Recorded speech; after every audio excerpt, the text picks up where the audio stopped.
harusnya scoring yang tadi disampaikan di presentasi juga merepresentasi hasil tersebut. Namun Pak Bobi juga tadi memberikan catatan ketika parameter yang digunakan juga berbeda, tentunya bisa jadi hasilnya yang berbeda. Dan ini sebetulnya tinggal bagaimana teman-teman di Binses terkait dengan Binses di stakeholder politik menggunakan parameter tersebut untuk pengambilan keputusan. Karena memang tadi sekali lagi Pak Bobi sampaikan, datanya tidak salah. Karena memang data akan menjabarkan apa yang ada di dalam mensampaikan apa yang ada di dalamnya, silakan pengambilan keputusan yang tetap. Terima kasih. Oke, baik. Mungkin ada teman-teman dari para jurnalis untuk bagaimana mungkin pertanyaan kembali apa yang menjadi hasil diskusi kami kepada para hadirin sekalian. Saya persilakan jika ada yang mau bertanya. Oke, ini mungkin mohon sebut namanya dari medianya. Chandra dari CNN. Oke, baik, Chandra dari CNN Indonesia. Mau bertanya soal tadi kan disebutkan bahwa forum internasional itu mau berpengaruh juga ya dalam proses menganalisis data. Ini ditujukan ke mana ini? Ditujukan Pak Bubida. Oke. Silakan Pak. Forum internasional juga kan. Yes. Forum internasional juga kan tadi berpengaruh terhadap data yang dikumpulkan oleh forum. Sebenarnya jika dibandingkan dengan gender perempuan yang baru sempat sebutkan, itu sudah berpengaruhnya Pak, forum internasional itu terhadap suara. Kalau perempuan kan ya sudah jelas wujudnya, gender perempuan wujudnya sudah jelas ada di sini dan mereka diberikan hak untuk memberikan suara. Internasional itu kan sepertinya kalau bisa kita sebut itu adalah suara yang terbilang fana gitu, karena jauh dan dia juga nggak bisa langsung memberikan kontribusi terhadap suara. Nah, itu internasional itu seberapa besar efeknya gitu terhadap data-data ini? Itu aja sih. Terima kasih. Oke, baik.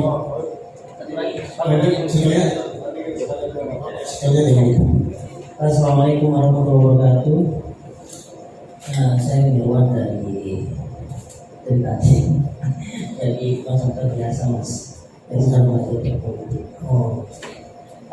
Tadi menarik dari hasil analisa Bang Bobi itu terkait masalah cawapres yang akan digadang-gadangkan oleh Gagas Center ya.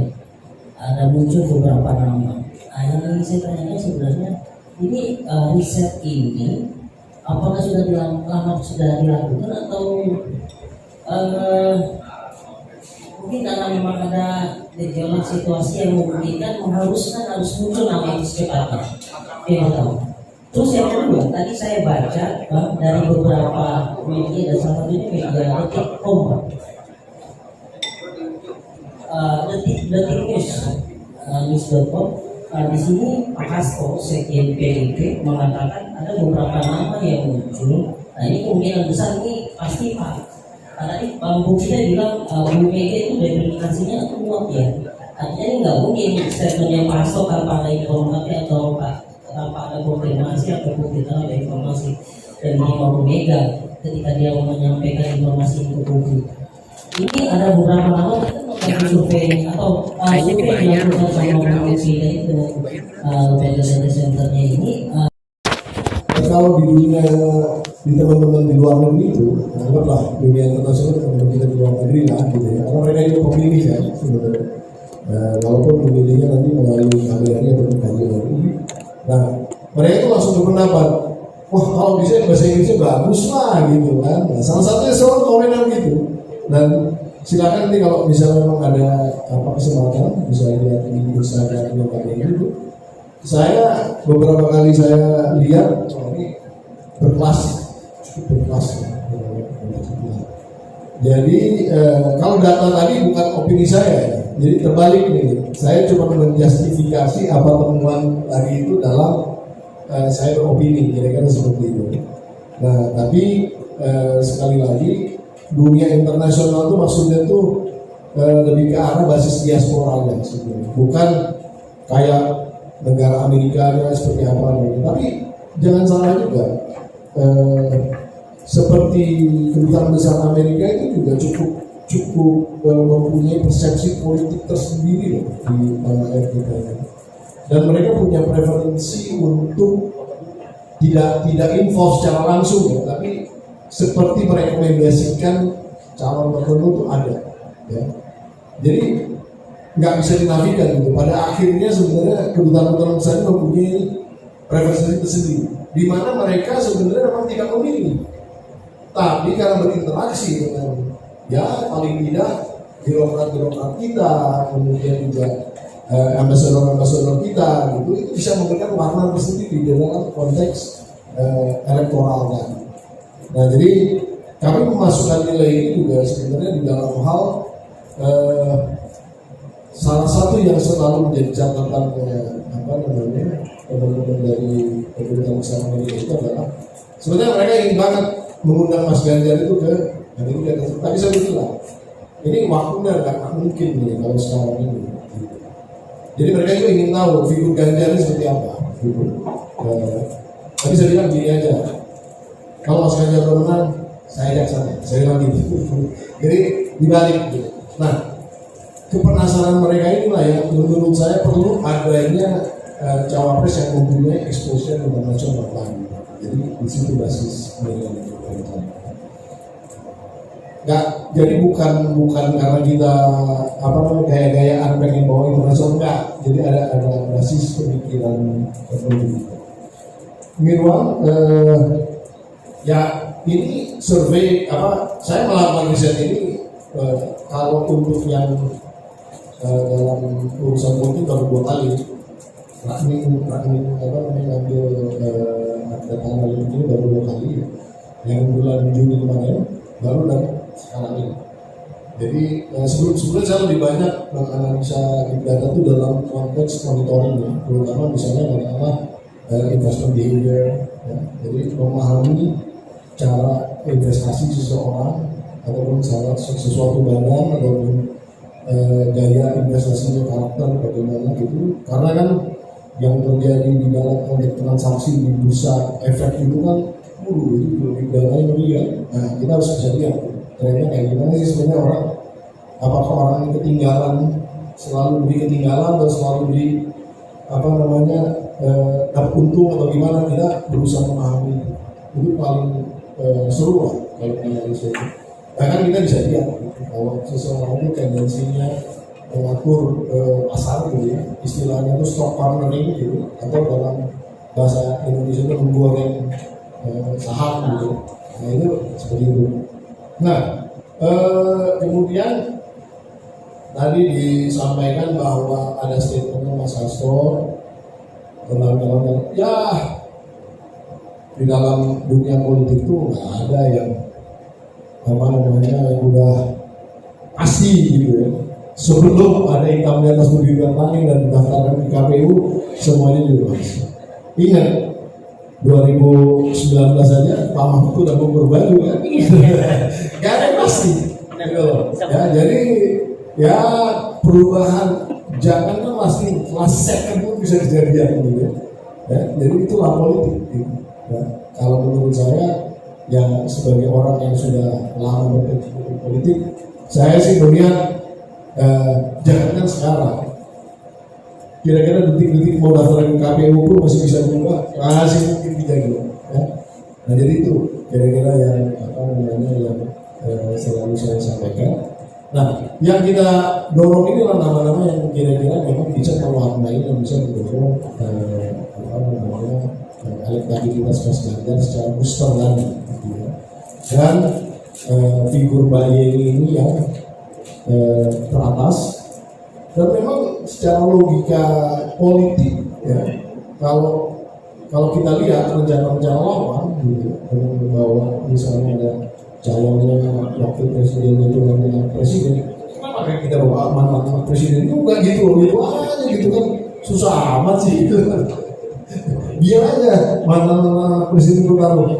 Nah, jangan-jangan Anies nanti ganti juga gitu kan, bawa anaknya Pak Harto gitu, bisa nggak tahu juga kan, ini baru bercanda aja gitu. Tapi saya pada poinnya adalah ini walaupun misalnya Anies sama Mas Anies sama Mas Mohaimin ini udah satu orang, itu juga belum tentu orang daftar KPU kok belum ada yang final gitu loh kan. Ini juga sama nih misalnya apa Mas Prabowo nih mau dengan siapa masih belum ada final. Per hari ini aja masih ada upaya kok mau jadi cawapresnya Mas Prabowo kan gitu. Nah, jadi sebelum nanti diumumkan oleh KPU, sebelum diumumkan lulus kesehatan oleh KPU, itu calon belum sah semua tuh. Iya ya. Nah, bapaknya Mbak Yeni aja di tahun 2004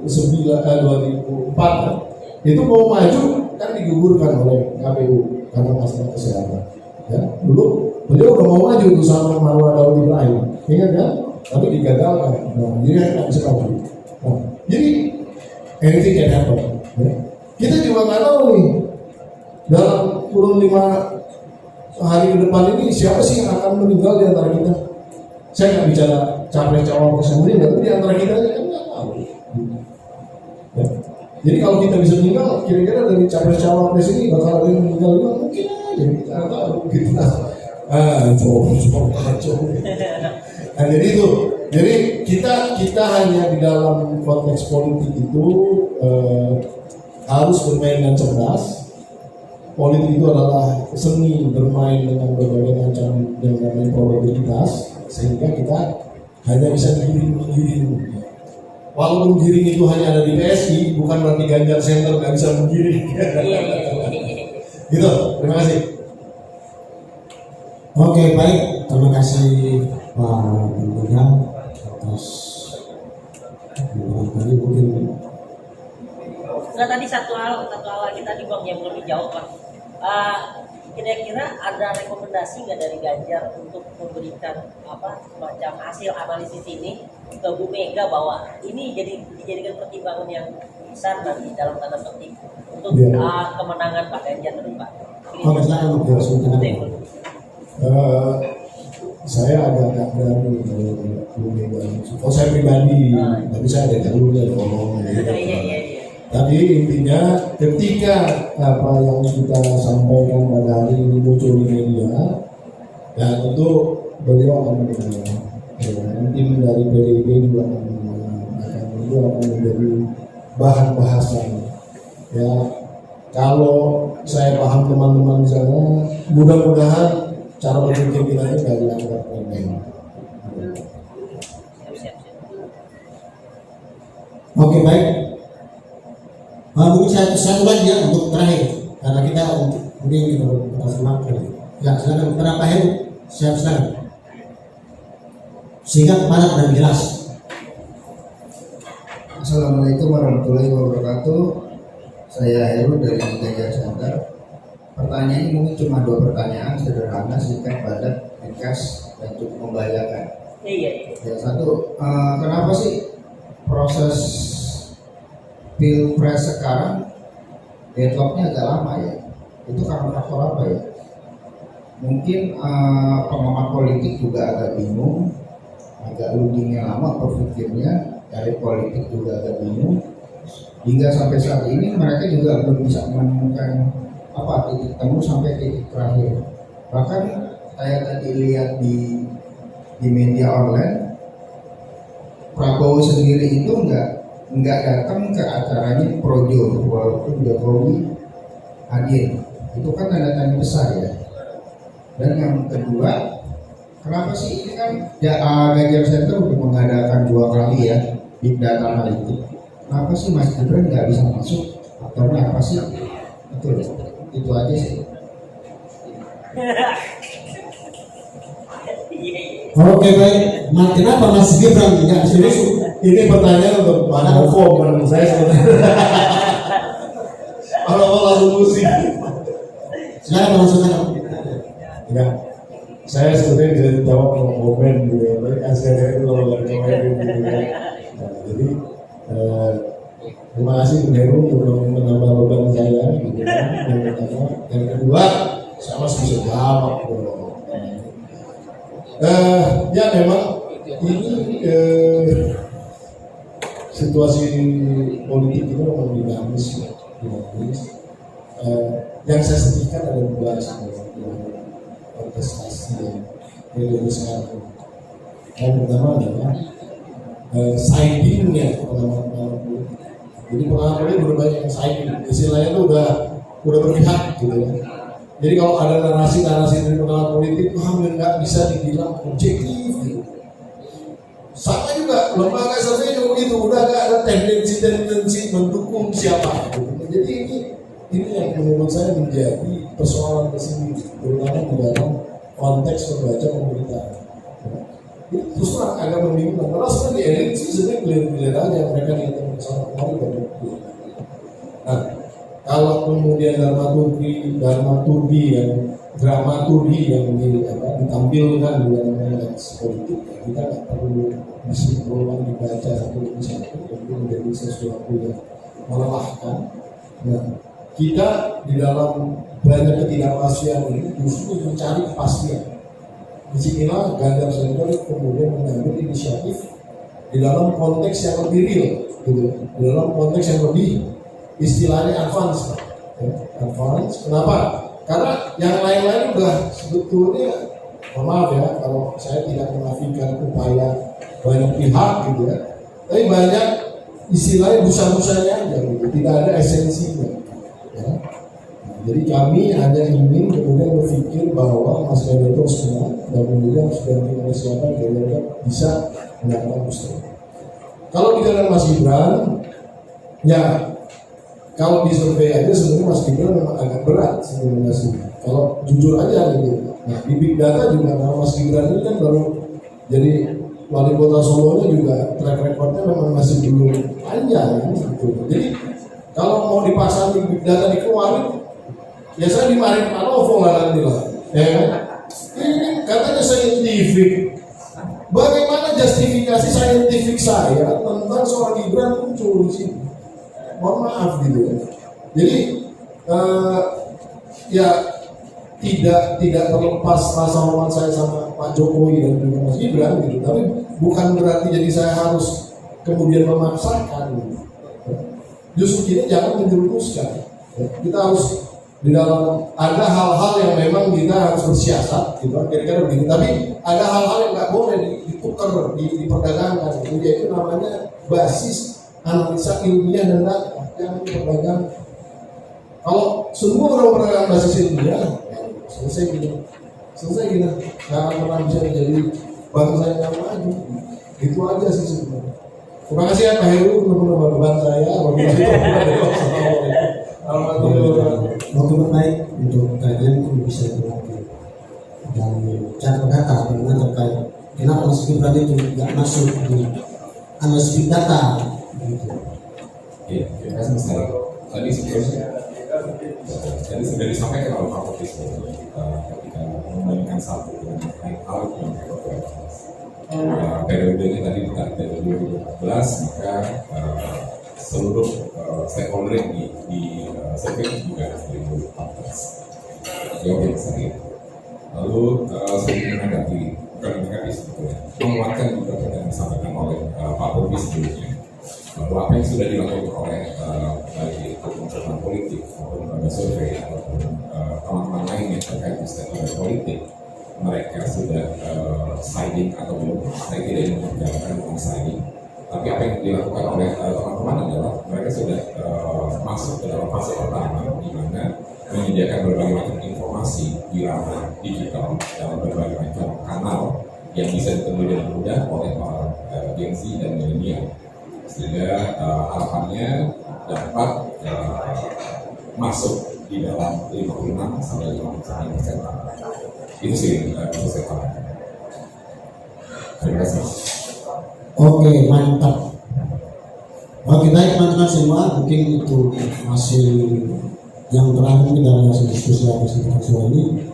saya menyimpulkan bahwa memang kalau kita melihat apa yang menjadi permasalahan kita bahwa seorang Ganjar Pranowo masih membutuhkan boost politik terkait supaya menangkan Pilpres 2024 mungkin kira-kira begitu, dan sesuai dengan apa yang menjadi permasalahan Indonesia itu mungkin bisa diketuk oleh partai politik begitu. Oke, terima kasih atas kesempatannya. Mungkin teman-teman semua mungkin ada ucapan yang salah, mohon dimaklumi. Oke, baik, mungkin saya berikan kepada Mas Miko untuk closing statement untuk terakhirnya. Kita mungkin dari Anas sekarang mungkin. Terima kasih. Sedikit closing statement para stakeholder yang bertahun bisa secara optimal memanfaatkan pasar yang 56,59% tersebut untuk dapat dioptimis dan terus. Dan ini nampaknya juga sudah membuat Oke. Ya, saya ucapkan terima kasih kepada seluruh yang sudah hadir. Teman wartawan itu acara ini bisa dilakukan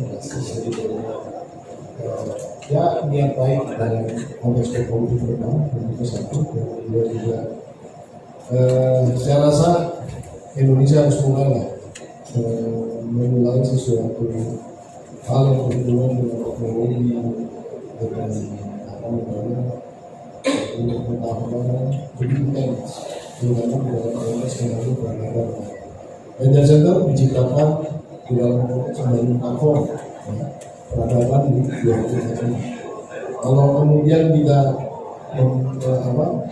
melakukan kegiatan yang biasa-biasa saja, itu ini ya apa bedanya sih kita kadang membangun platform di 2024, tapi iptek aja kita nggak pernah pakai gitu loh.